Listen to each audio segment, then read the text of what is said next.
Okay, right, we're back. So first thing, 2 gears.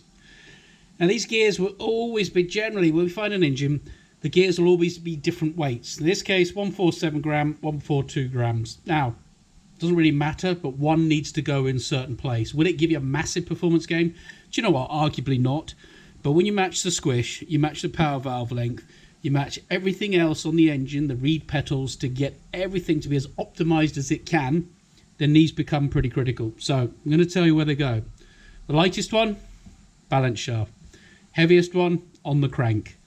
So if you're trying to change them around, you know, don't look at guesswork, just go for that. So this one, we're put in here. So if you can see, on here is one little dot.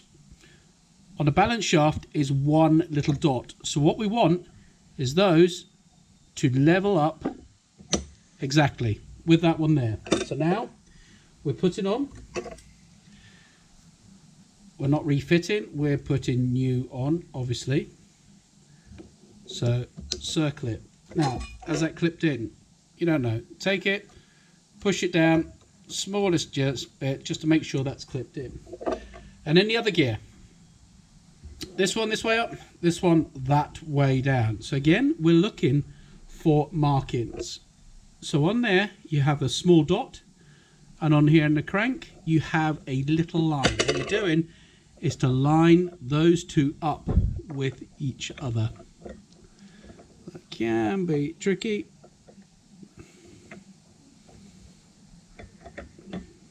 Okay, that's it. Now we're looking for the dots. So you got one dot and 2 dots here. So move that around as you've got this just in position. So 2 dots, 1 dot, that's aligned in there, so you've got a perfect crank.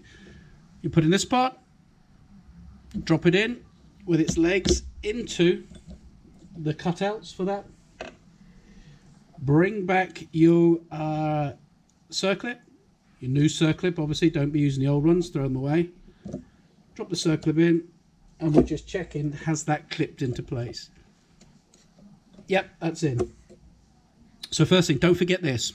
You'll create some issues with the impeller. So put the small washer in, just pull it out a tad, put your pin in. We want the impeller in, so it fits in, that's all nicely on. And that's it. You know, we're back together. So we're aligned with the gears. The heaviest gear is on the crank, you get more performance. And now people go, okay, I've done that. What oil should I use? You know, don't be going for the most expensive gear oil, because remember, you're looking to change this every hour. Because generally it will come out, it'll be black, it'll be dirty. So we grab, you know, we use, you know, you go down to Costco, you know, Costco or Macro near you, go and buy what they've got. Buy like a 5 litre of SA30 oil. And what you're looking at, you know, we'd use a syringe just to make sure we're absolutely perfect. Okay, and we are going to put 50 millilitres in. I know Rotax say more, but generally what we find, you put more in, then out the top of this breather hole, it will just spit constantly that oil when you're driving along. So 50 millilitres keeps everything well lubricated, and invariably, you know, you've got less issues to do. So remember, but critical, change it often. So on a rebuild, we'd normally replace the gasket, unless it's absolutely immaculate. This is one of our engines, so we are just going to replace that one. It was done a couple of hours ago, so we know that's good. So we're putting that onto here. Now remember, we've got 2 longer bolts. This one and this one are the longer bolts that you get. So just offer in, make sure we're not damaging the gasket into there. You've then got all the rest are all exactly the same. They're all going exactly the same in, you know, in wherever you want to put them, apart from this little model here. So it's got the copper washer. So that's your oil out. Put that into there, and with the rest, you are putting them all into position. Put them in by finger, so you're not touching in, you're not catching the gasket as it goes in. and then we're just doing them up to a level we can just feel them.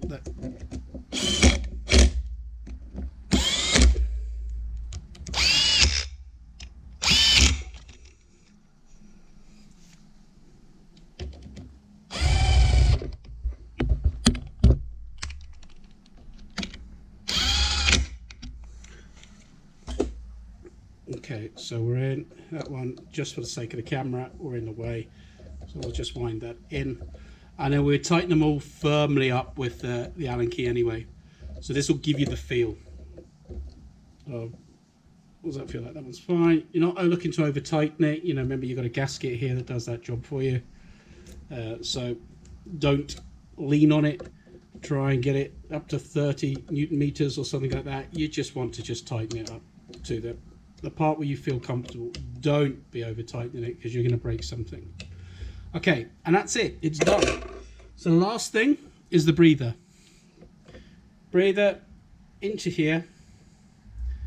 Tighten it back up. Now, a little word of warning for you guys. If an engine builder has just rebuilt it, we will generally all put a bung onto there and onto here. This one you're going to notice because you're going to take that to fuel pump to give you pressure. This one, please pay attention. Make sure you take it off because we see so many on there. Even when they come from the factory, they've got the white bung on the top. You leave it on, you're going to create a vacuum in there. So the oil has got nowhere to go. So it needs to breathe. So when you get it back, check it, cut it, put it in place, put your pipe on or whatever else you need to do. So that's really all you've got to do in the gears. You know, iterate again, 50 milliliters, SA30 is all you need into here, or SA40. You know, you don't need high-end gear oil. Don't waste your money on that. There's no good and no difference to these. Change this every hour, the oil. So, let the oil out, drain it. If you do have time, take the case off, spray it with brake cleaner, airline it out, put it back on and top it up, or just drop it out, pour it back. But yeah, it's not difficult. These are easy to maintain. They're easy to look after. So hopefully that's of value. Thanks all. Bye.